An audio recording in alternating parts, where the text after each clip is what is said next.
All right, y'all. Welcome. We are just going live and coming up on Instagram. Takes a little while. There we go.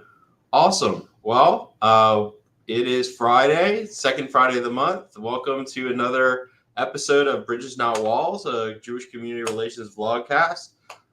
Very excited this week to have Paul Bowers from the ACLU of South Carolina, who we work together a lot with on education issues, and we're going to get into that a little bit later. Before we talk to Paul, I'm going to update you with some of the things that have been happening in the Jewish community and really everywhere this past week, and show you a couple videos, and you'll be all caught up, and we'll jump right in. First and foremost, I should just take note that in Israel today, they are facing the prospect of an attack from Iran.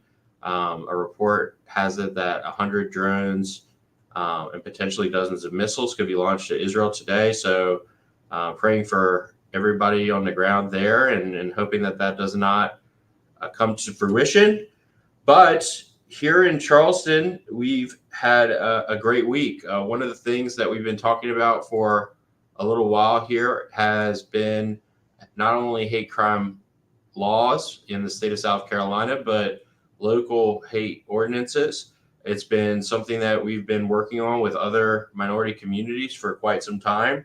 And this week, Somerville was all set to pass their second reading of a hate intimidation ordinance, which would make them the 10th South Carolina municipality to have a hate intimidation ordinance. That's an incredible amount, and most of those have been added to the list in just the past year or two. About half of them just in the past few months. So responding to hate by passing ordinances and passing ordinances that reflect the values of our cities has been very popular these past few months as a response to hate, and we're hoping that momentum could build into the State House and encourage them to finally, at long last, pass a hate crime law. I apologize, y'all. That's the doorbell in my office. Here in Somerville, just last night, they considered second reading of a hate intimidation ordinance. Unfortunately, it was postponed.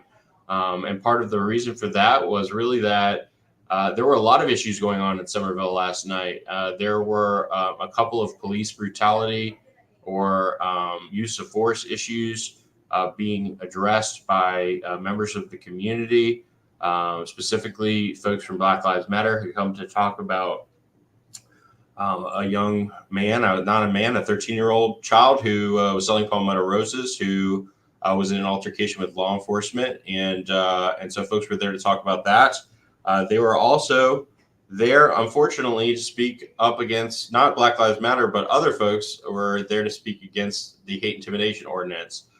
Some of the same folks that have been advocating for a list of books to be banned in Dorchester District 2 organized last night to attend Somerville Town Council and speak against the hate crime ordinance. And the number of people in the public comment section speaking on a variety of issues was just so many that the council decided to postpone a vote on the hate intimidation ordinance.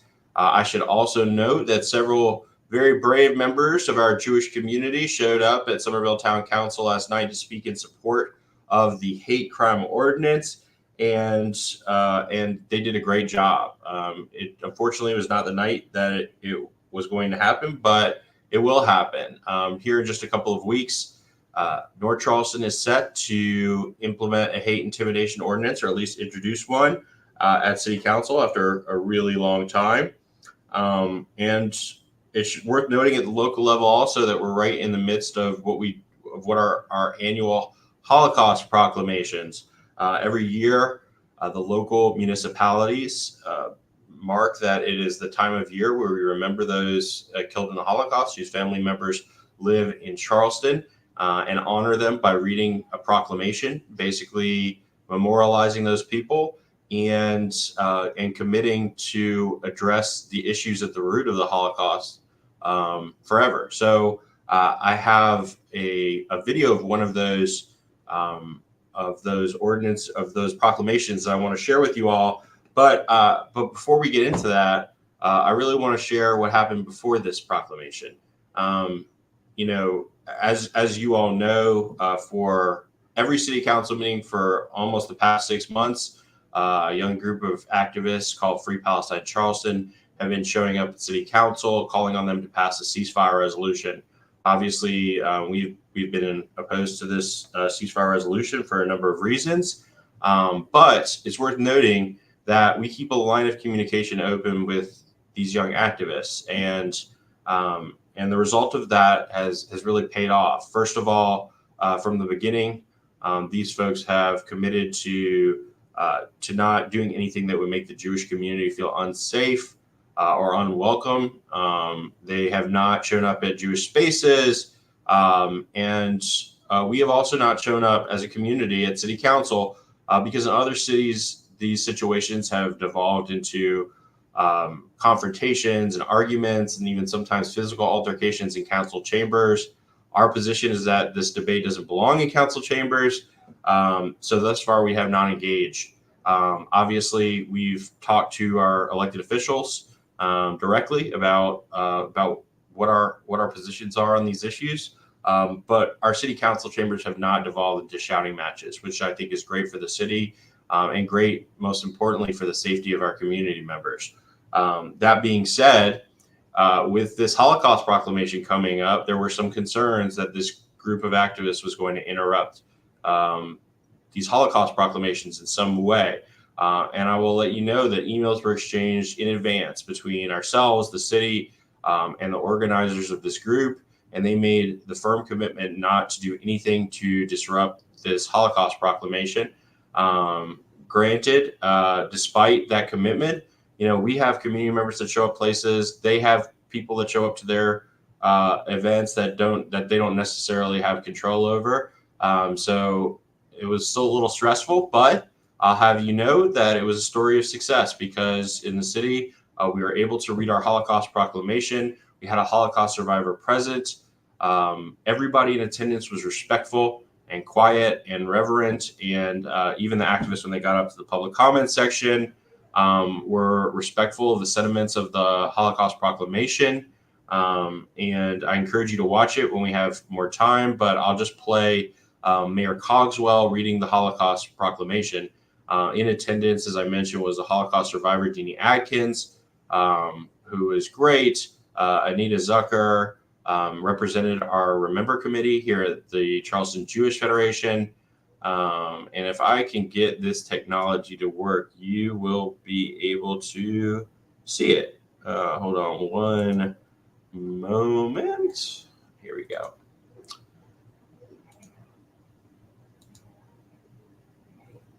I'm going to read the proclamation.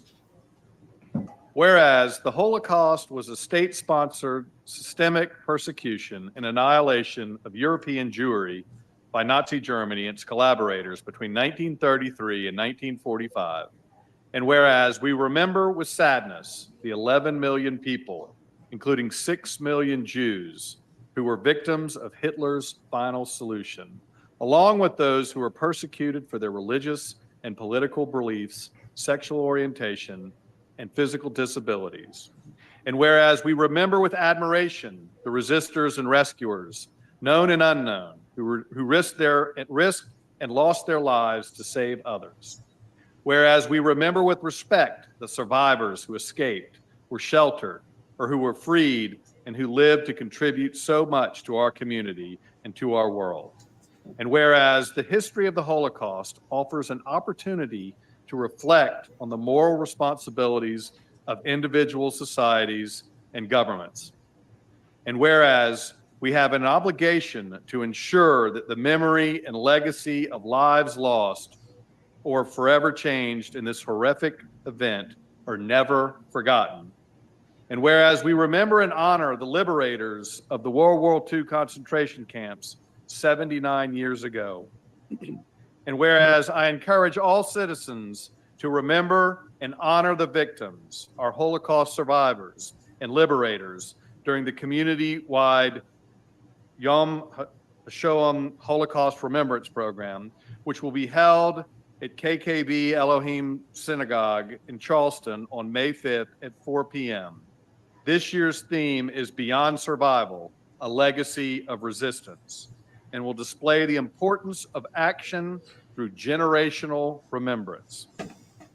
Therefore, be it resolved that we pledge today to firmly commit ourselves to never again and to work to promote human dignity by confronting intolerance and hate whenever and wherever it occurs. Now, therefore, I, William S. Cogswell, Mayor of the City of Charleston,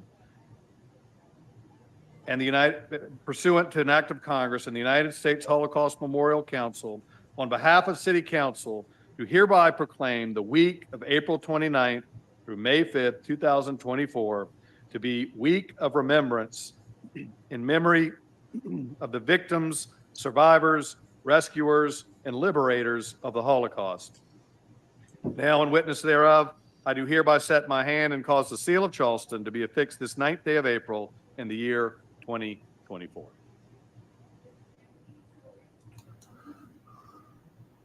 So this proclamation went without any incident, which is a win for community relations in a lot of communities. Again, these meetings have devolved into chaos, and the Jewish community has been organizing people to show up at these meetings, and then the people on the other side of this issue have been organizing people to show up at these meetings, and it's really it really causes a lot of security issues. But beyond that, it's a waste of the resources that we could be spending accomplishing the work that we are meant to do here. So I'm going to go ahead and share a link. You can watch the full proclamation, but also remarks from Deanie Atkins, who is a survivor. Bless her soul for still making it out to both Charleston and Mount Pleasant in the same evening. Moving on to the state, really quickly, want to share with you all that this week the anti-Semitism definition bill, which uses the International Holocaust Remembrance Alliance's definition of anti-Semitism and puts forward this definition as a reference, was brought up into judiciary in the Senate. It has already passed the House unanimously. It's passed through the Senate Judiciary Subcommittee that it was assigned to, and it received a favorable report this week. One of the things worth noting is that we've talked a lot about our South Carolina Jewish Advocacy Day and the work of our federations in advocating on this and other issues. And we actually got a bit of a shout out at the Judiciary Committee hearing. And I'm proud to be able to share that with you now.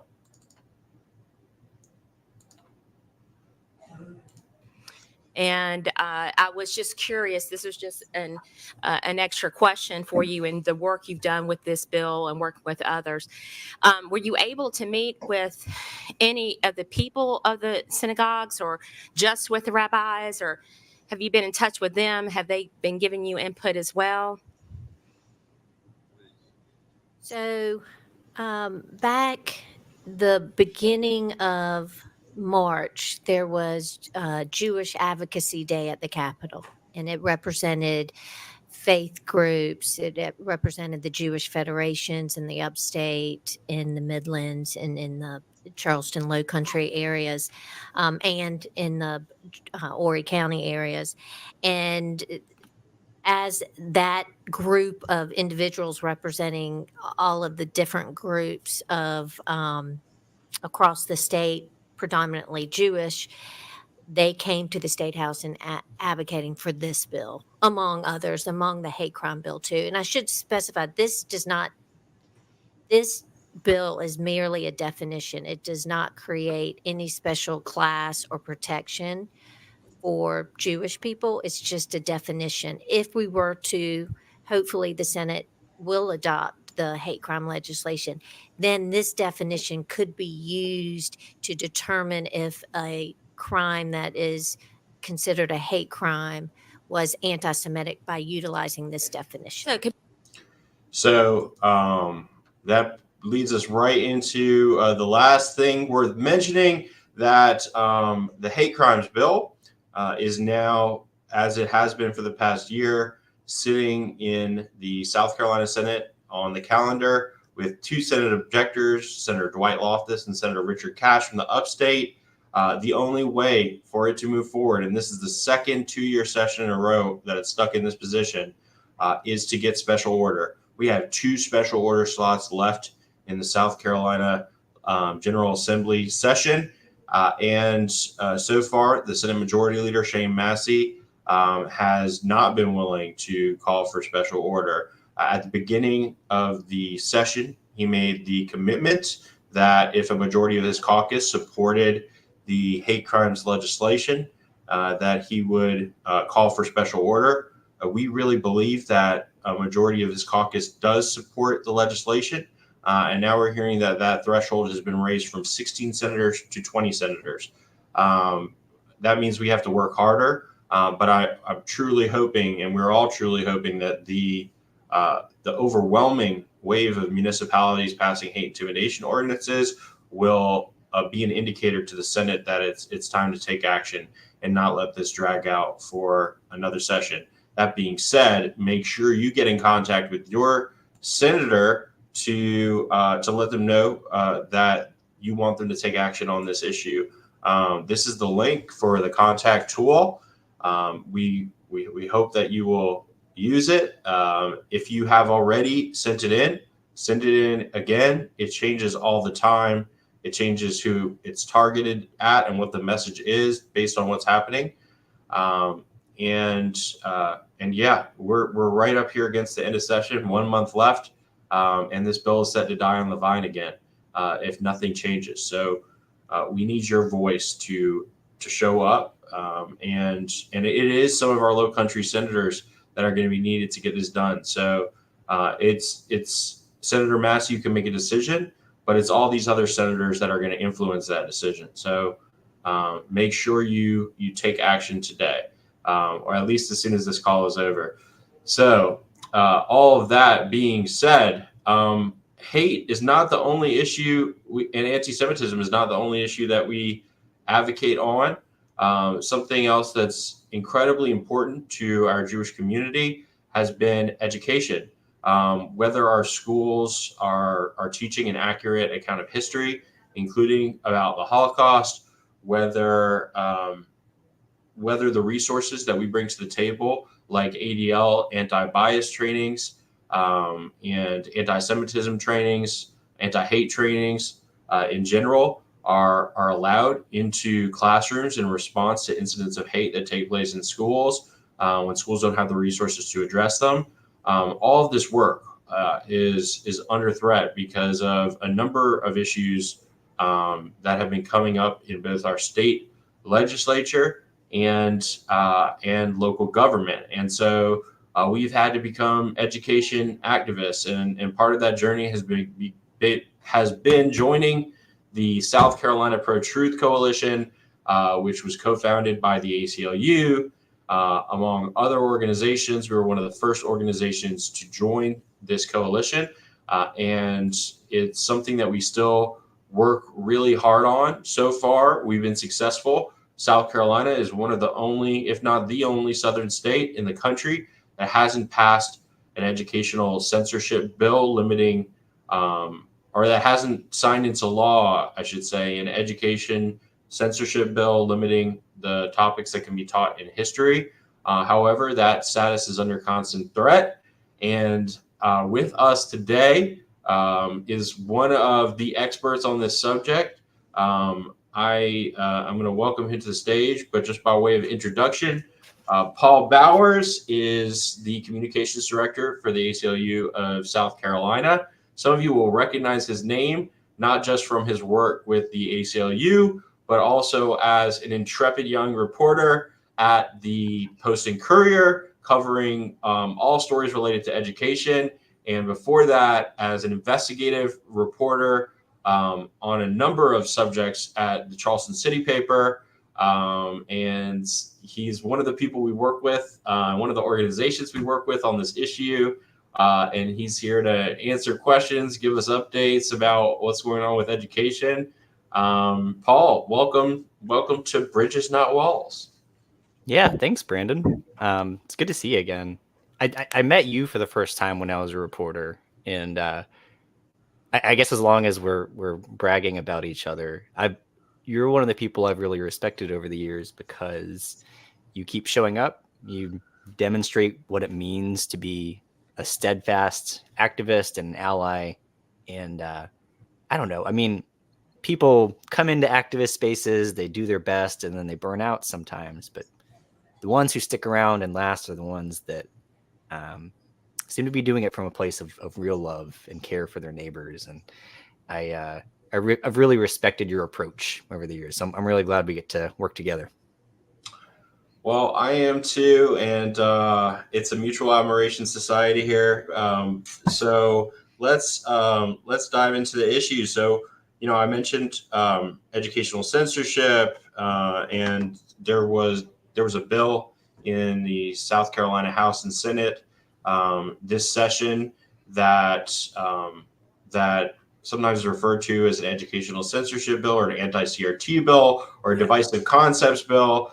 But the long and short of it is it's a vaguely worded law that says teachers can't teach X, Y, and Z. And because it's worded so vaguely, it can kind of be used as a tool by activists around the state, and has been already as a budget proviso used to sue Charleston County School District and I think Richland County School District. That is not the current avenue by which the folks trying to censor education are pursuing their goals anymore. There's a new avenue that they're using. Could you talk a little bit about that? Yeah, sure. So the first bill you're referencing there, that's House Bill 3728, which has been on our radar since last year. And yeah, you're right. It seems to be hung up for now. Basically, the House and Senate passed different versions of it. And so in order to pass it, send it to the governor's desk, the House and Senate would have to hash it out and work out a compromise bill. So time will tell. We have about a month left in this legislative session. So we're hopeful that this thing is dead in the water. But so that bill was so expansive. It was not just about book bans. It was also about limiting speech and classroom discussions. And you're right. Even without it being signed into law, it gets used as a cudgel. The budget proviso year-to-year version of this gets used to sue school districts, to intimidate teachers and librarians. So we have to fight it every step on the way. The new tactic that we've seen, this was starting late last year, is a policy that's more narrowly tailored to ban books. So it's not about classroom discussions, but it is what it is called is State Board of Education Regulation 43-170, and it's called a uniform procedure for selection or reconsideration of instructional materials. I wrote that down. I didn't memorize it. So what this would do is it would set up a statewide standard for books that can be used in classrooms or kept in school libraries. And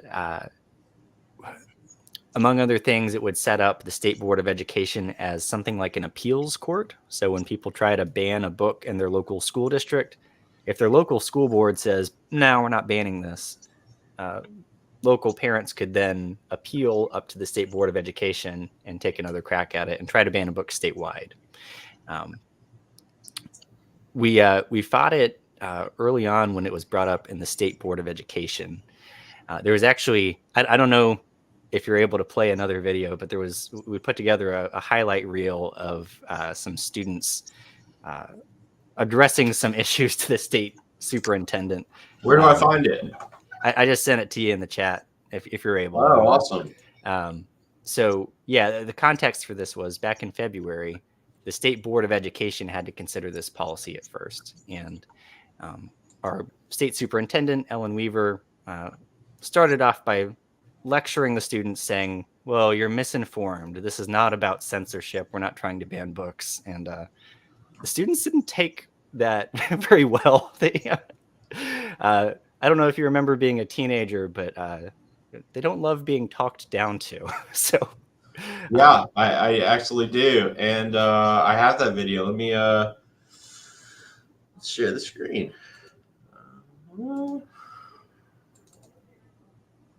Oop, wrong one. All right, here we go.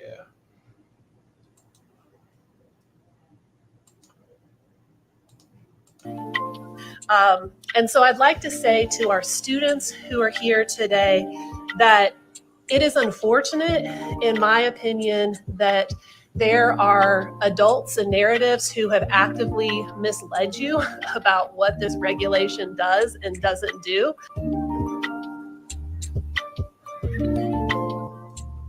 Real quickly, I would like to preface my statement by informing you that I was not misled. I've done the research, I've read the regulation, I'm here by my own choice.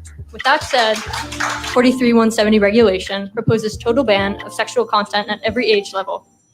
But is that what's best for students? I'm one of those misinformed students that you were talking about. And I would just like to say that this is 7 pages of nonsense. In Federalist 10, James Madison worried for our country's future with factions. Small groups that seek to make decisions for the whole often don't take into consideration the inclusive aims of our democracy. By giving potentially harmful people the ability to affect school libraries in all counties in South Carolina, we give factions too much power to disrupt and dismantle public education. Is your responsibility to these handful of extremists or to your students? I have 2 more years in the public school system, and I will be showing up to every school board meeting, locally and statewide. Thank you, ma'am. Thank you very much.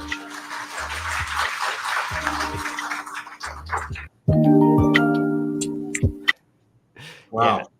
So, you know, these were high school students who came out, and you know, there were also teachers and parents who spoke at the same board meeting. This was back in February.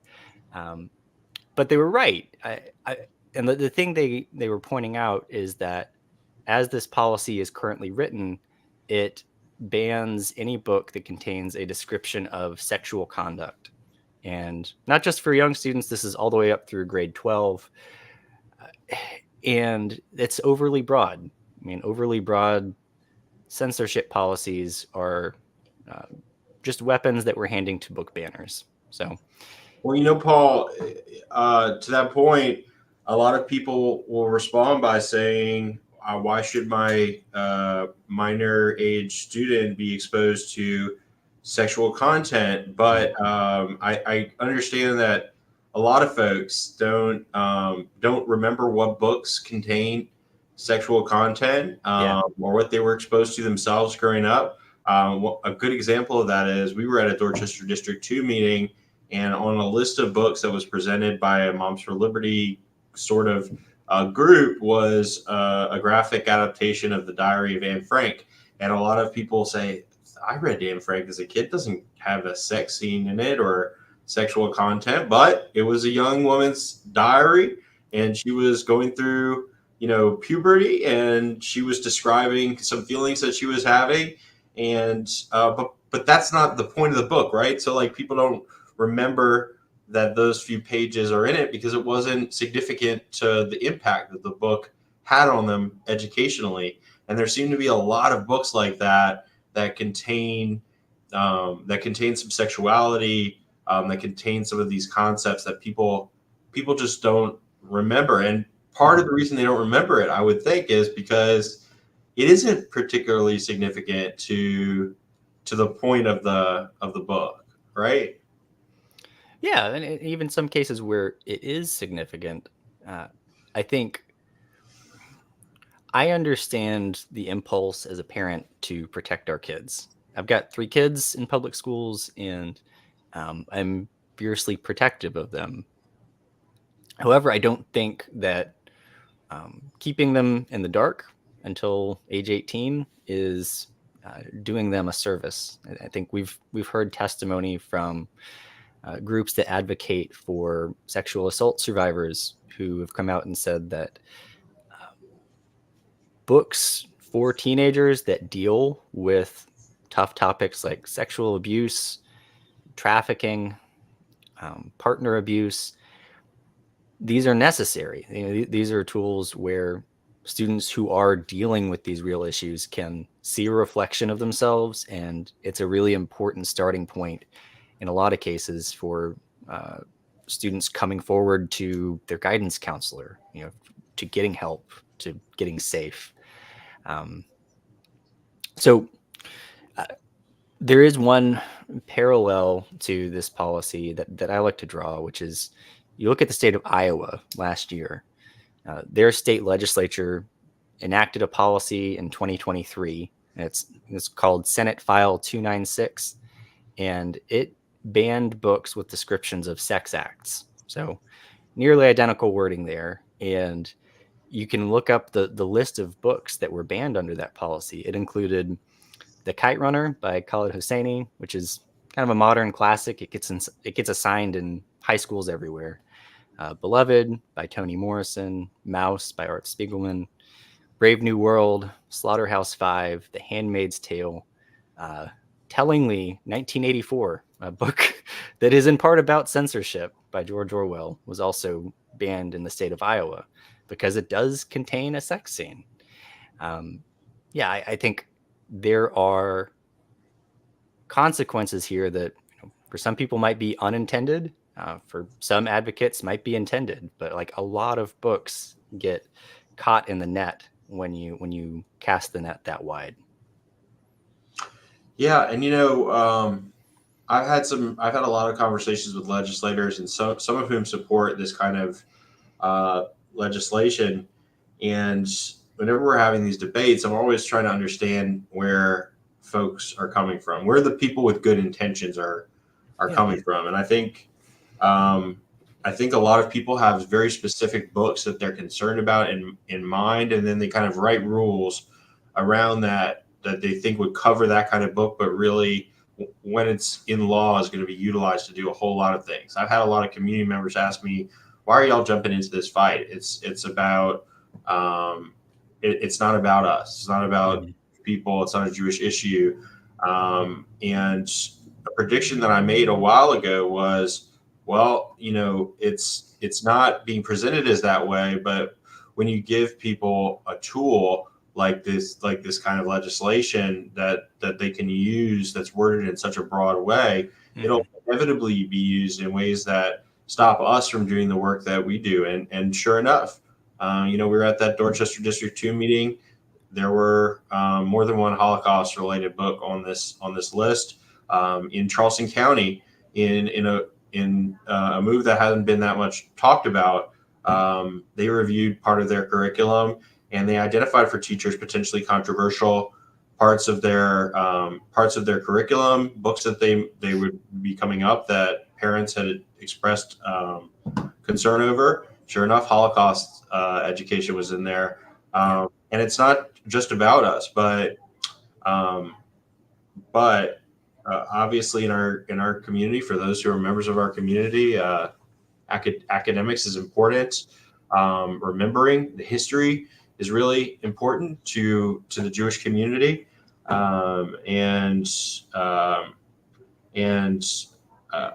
these problems,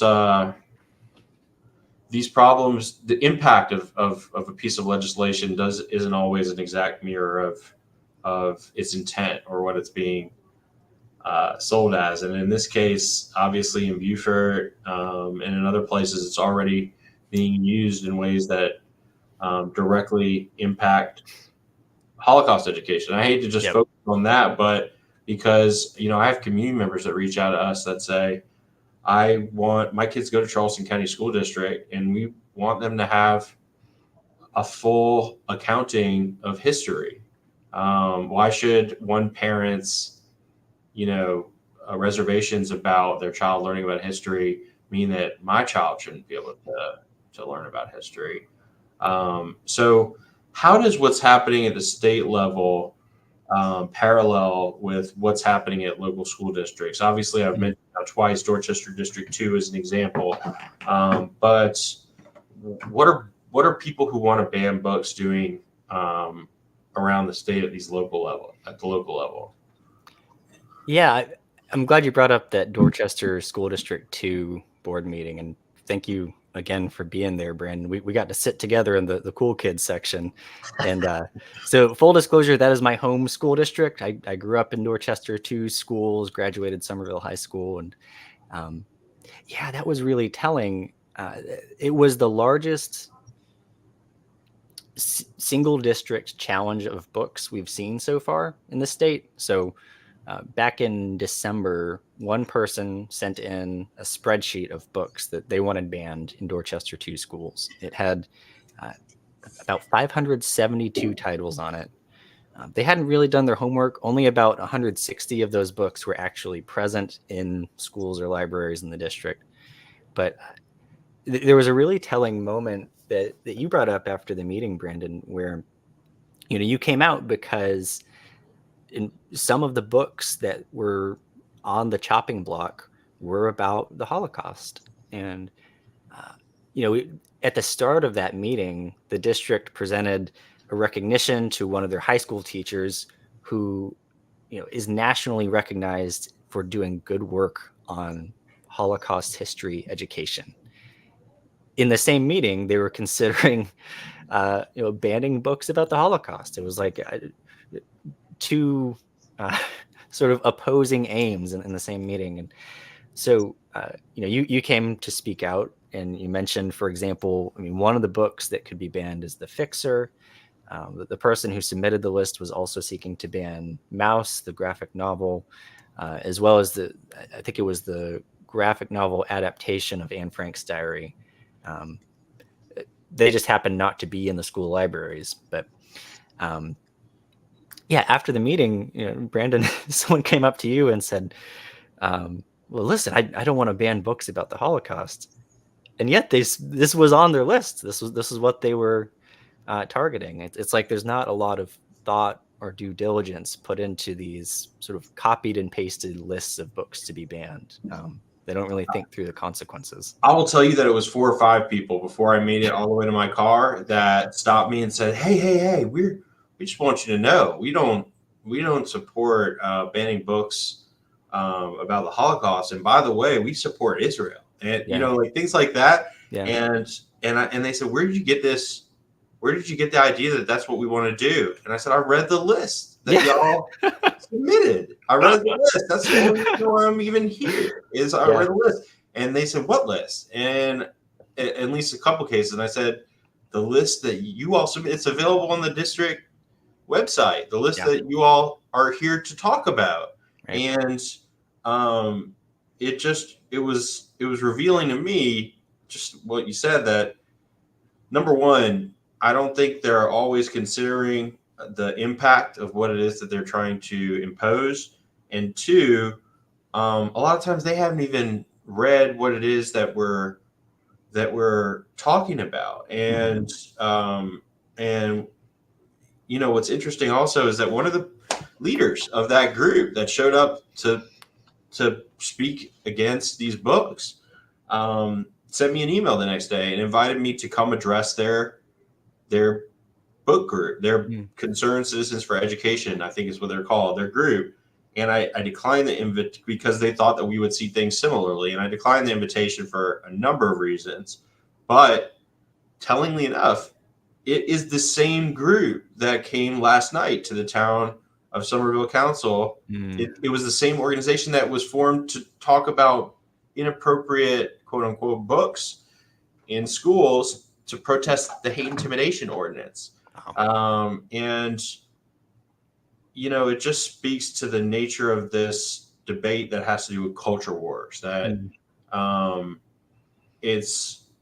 these issues come down from a think tank. They become the culture war issues of the day, and people have their marching orders, and they show up to fight on these issues. Where in Dorchester District 2 is this process now? Yeah. So the challenge was issued back in December. The board kind of waffled on it. We saw the school board backing up a little bit. Dorchester 2 actually has a pretty strong book protection policy. So, among other things, it states that in order to challenge a book and to try to remove it, you have to be a parent or guardian of a current student in the district. Well, that makes sense. Right. It's a sound policy, makes sense. And we know that the person who issued this challenge is neither, doesn't have a kid in the district. And so really the whole topic should be a moot point, but there was some ambiguity in how the school board handled it. The last we've heard from the district is that the district is no longer reviewing these books. They're safe. They're in the classrooms.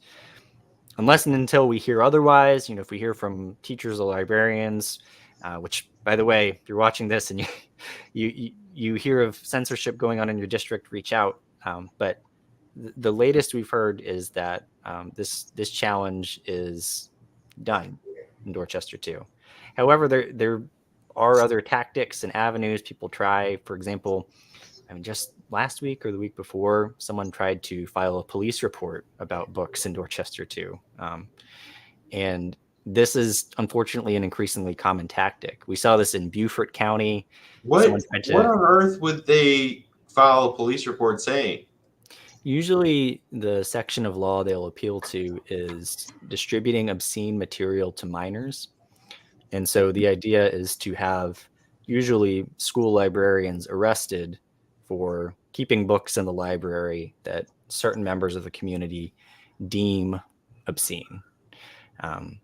Fortunately, that hasn't come to fruition. No librarians have been arrested in this state. But, for example, in Beaufort County, someone called the sheriff's office, and fortunately, the sheriff's office declined to investigate. They just said, okay, thanks for the call, and left it at that.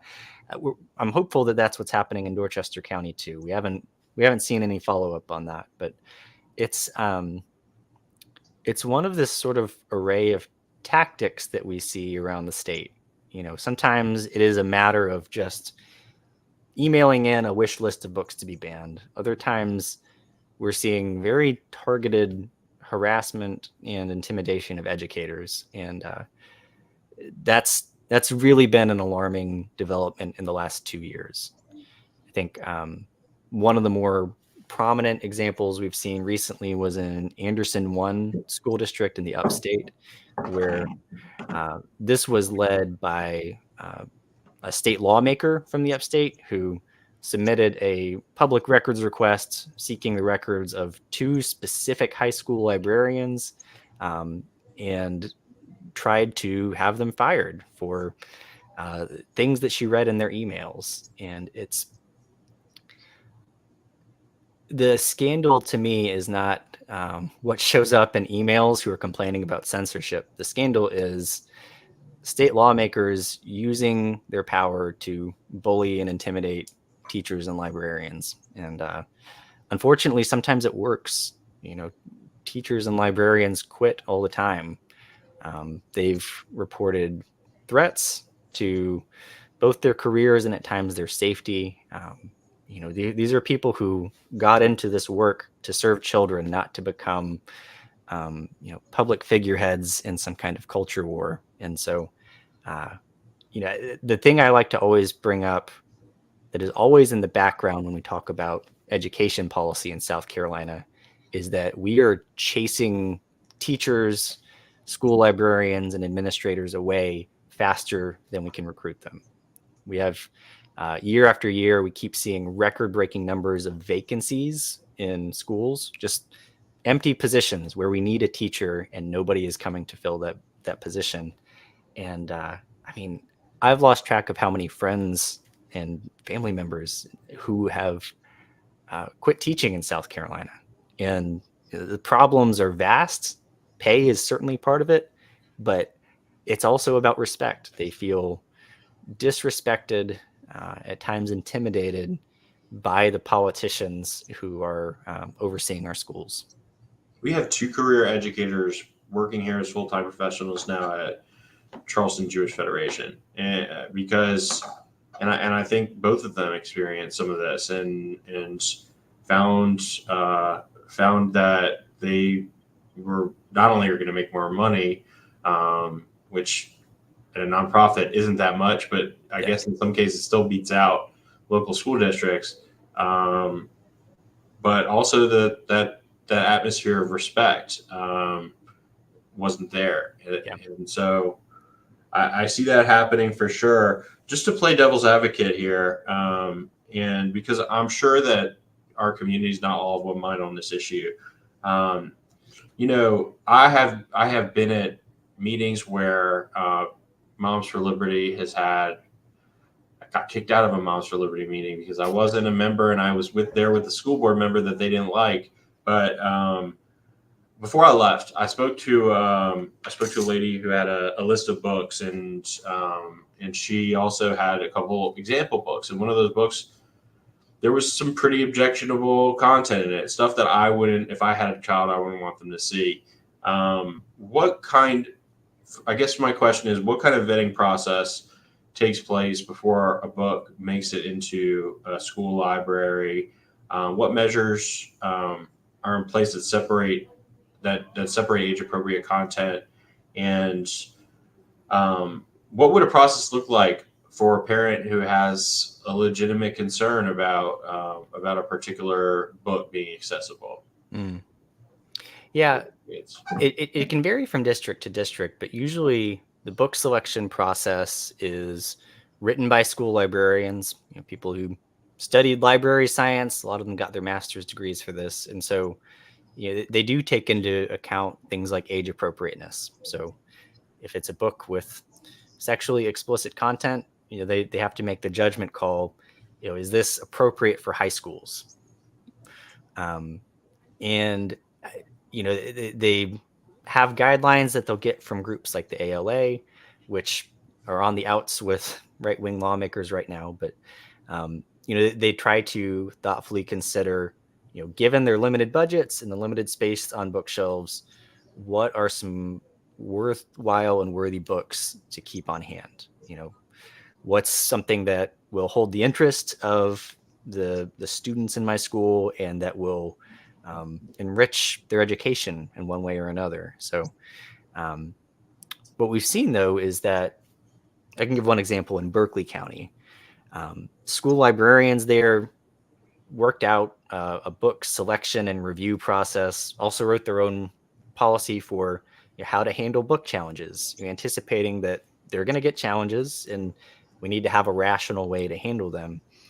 Took them a couple years of deliberation. These are school librarians kind of in the time they have between their normal day-to-day duties, they wrote out this policy.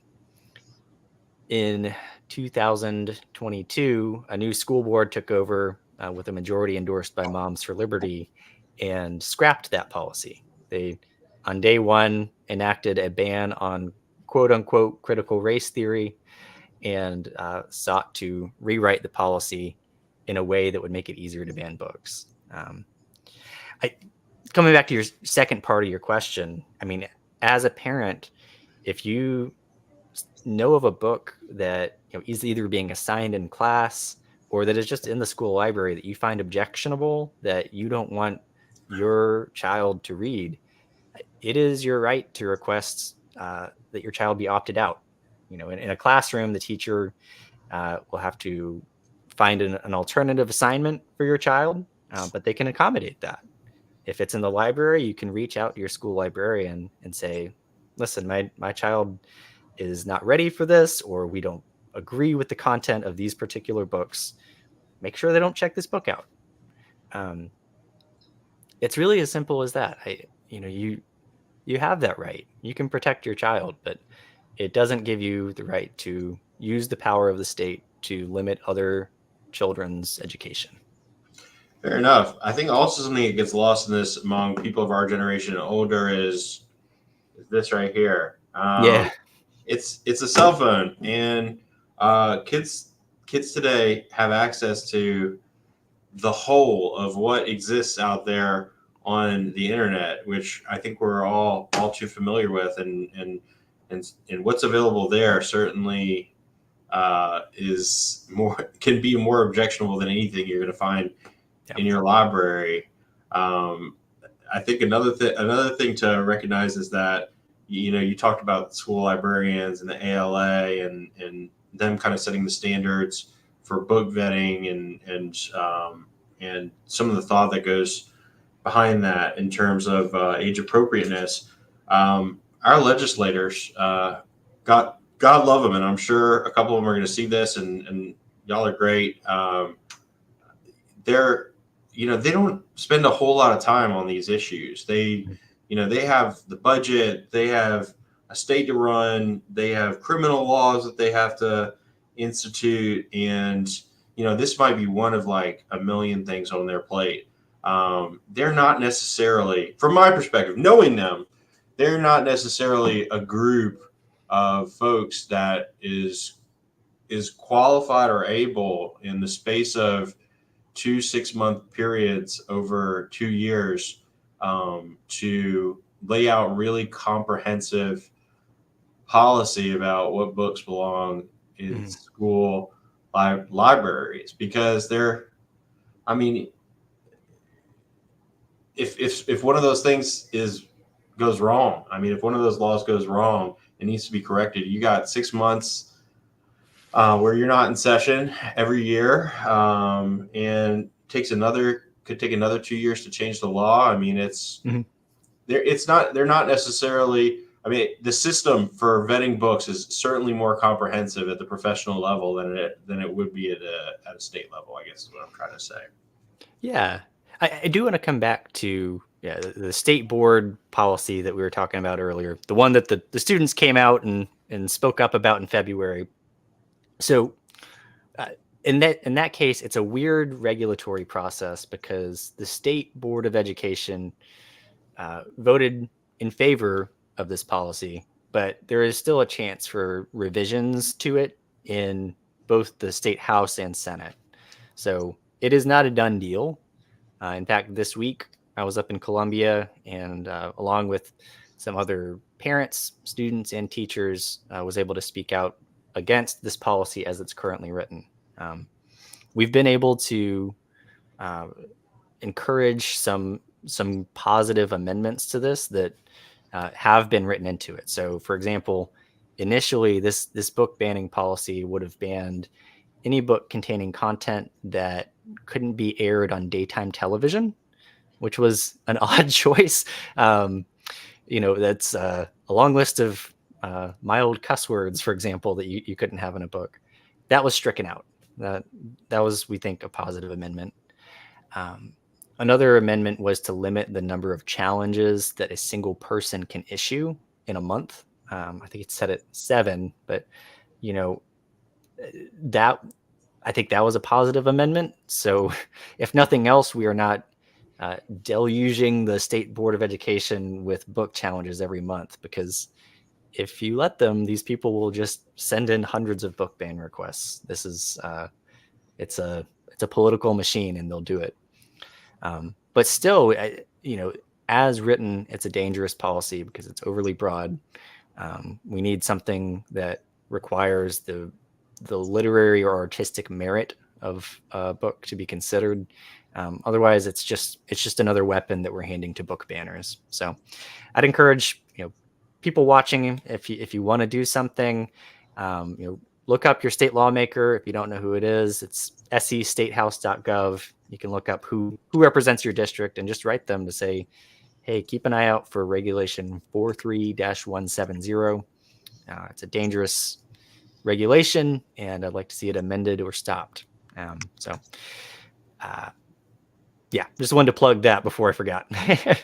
How do y'all? I know that between the Pro Truth Coalition and the Freedom to Read Coalition, both of which we subscribe to at Charleston Jewish Federation. How do you respond to these efforts, these book ban efforts that are taking place in 46 different counties? Yeah.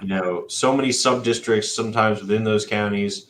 How are y'all able get to so many places. I know that while the ACLU is a mighty organization, you're 4 or 5 professionals strong. we're a little bit. I think we're up to we'll be at 10. Actually, Oh, wow. the new staff are starting next week, so we are small, but we make a lot of noise, and a lot of credit is due to my colleague Josh Malkin, who he's based in Columbia, but is on the road more than he is at home. I think he's a leader in the Freedom to Read Coalition, and he rides the circuit, man. He is he crisscrosses the state. He'll go to school board meetings, county council meetings, library board meetings, kind of wherever he is needed, and he'll speak up. He'll raise constitutional objections to book bans, but he is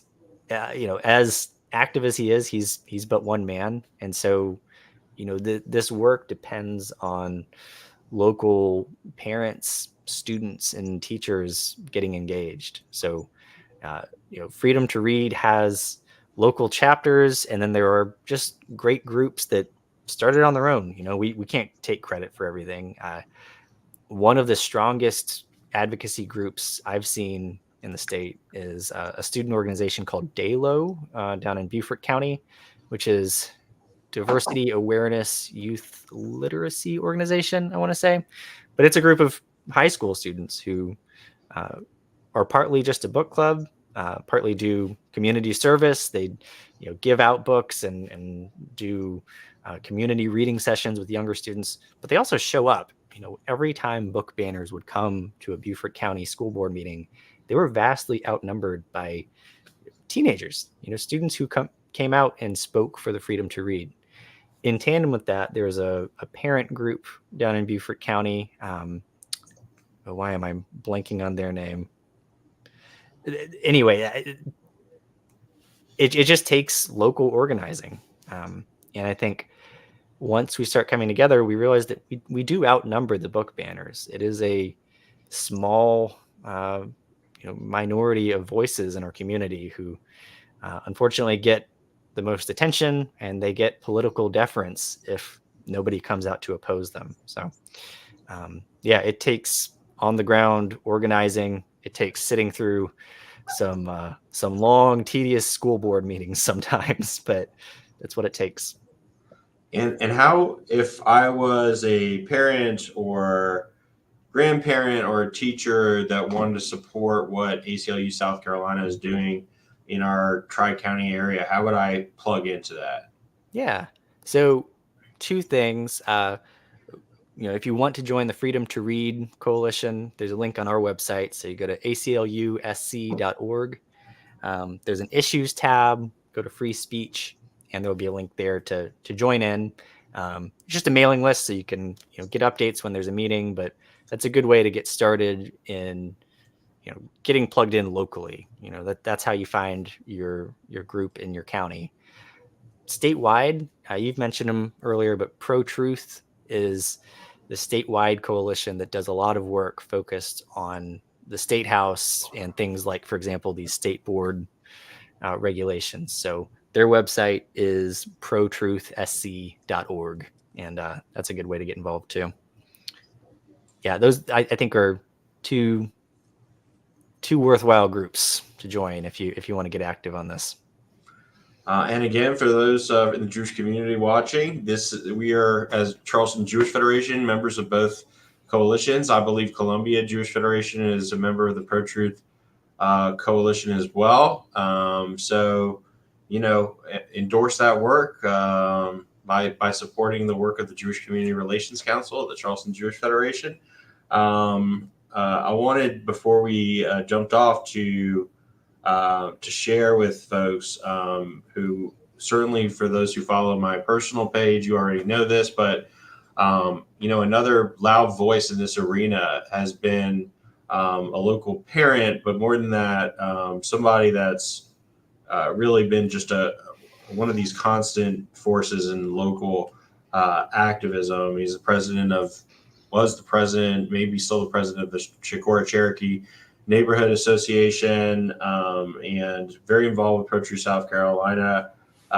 His name is AJ Davis. Some of y'all who are involved in the Charleston Jewish Federation might recognize his name because he spoke at our annual meeting 2 years ago about the work that we do together on education.